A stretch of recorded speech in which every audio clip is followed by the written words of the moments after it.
There are also these large sizzlits, which are very detailed, and some people have trouble with them. I found it works best if I have cardstock on the top and on the bottom. Sometimes I need to have no tabs open, but we'll try it this way.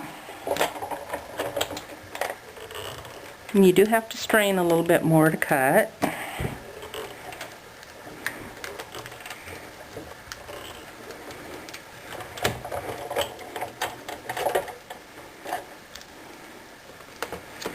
But see how nicely that came out with just one piece of cardstock underneath it.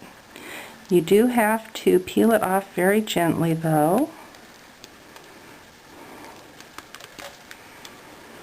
But by using the piece of cardstock underneath it, you generally don't have to poke out many of the little pieces. Just use your piercing tool to do that.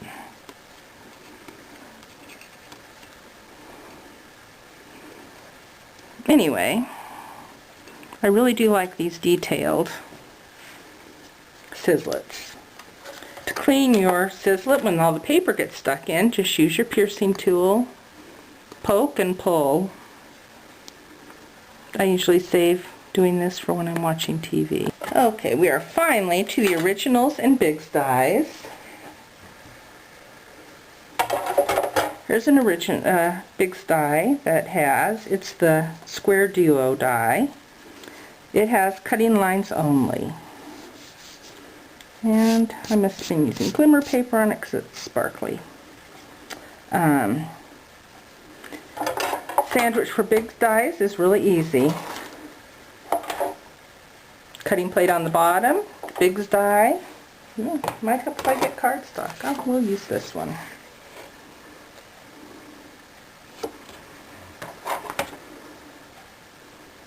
Make sure you have the parts covered. I usually mark the corners with a white gel pen, but apparently I haven't done it for this one. Run it through, and with dies that have only cutting lines, you can use multiple pieces of cardstock, fabric, metal flashing, felt. I know there's a list someplace of 50 things you can use with your Bigz dies. Now, if you have a die like the Petite Purse die that has cutting lines and score lines, you have to go about things a little bit differently. These do usually need a shim, so I just stick cardstock underneath whatever die I'm using. That way you can still reuse the cardstock later. Put this on. Now, here's where I use the crease pad. It will make your score lines more pronounced.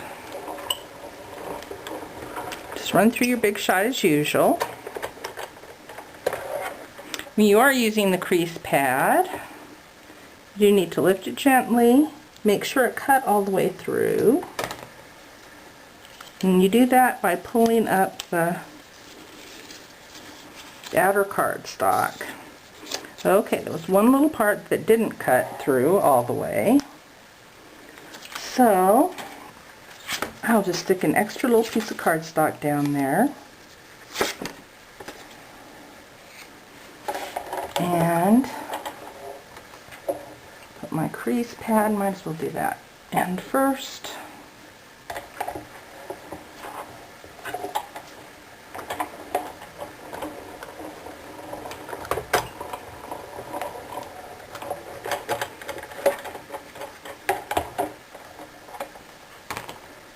There. Now we've got it all completely cut out nicely. And look how detailed the score lines, how much they show, which makes it very easy to crease and put together quickly and easily. Anyway, love this little die. So, Bigz dies are easy. You do the same thing with the extra long dies.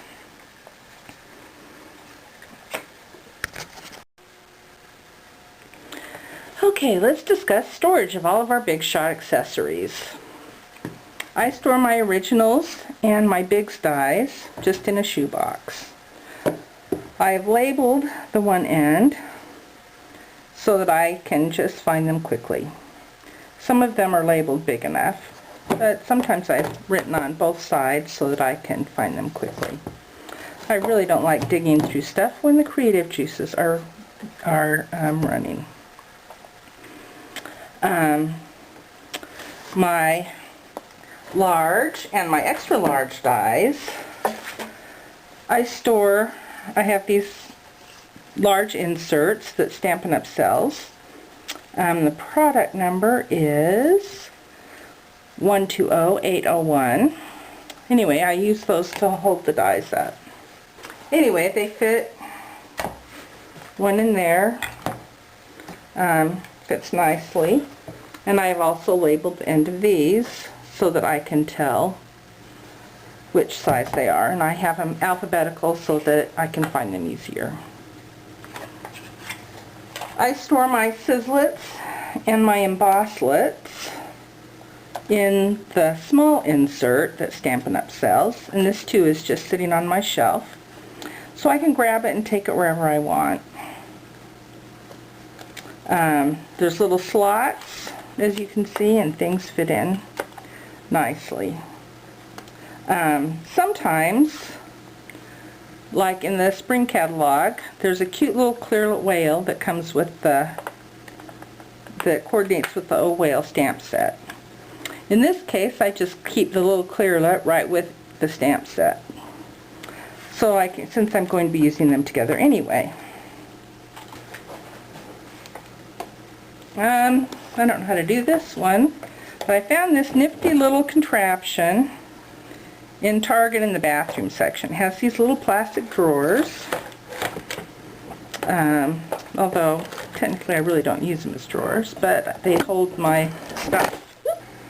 In the bottom drawer, I have my new cutting plates and the ones that I use for my Sizzlits. I also store my standard crease pad here, and lots of other little things get stashed in here, so I clean it out every once in a while. The top drawer holds my framelits and edgelets. I have my embossing folders in this little box, and I also store my Sizzlits here, which I did show you how to clean. I also have some cardboard and things to use for shims if I need to. And I have this standing on the same TV tray as I have my Big Shot. So I hope that I have helped you know some of the basics of how to use your Big Shot. Please visit my blog at nindiescreativecorner.com for more ways to use the supplies and craft toys you own. Have fun with your Big Shot. Bye!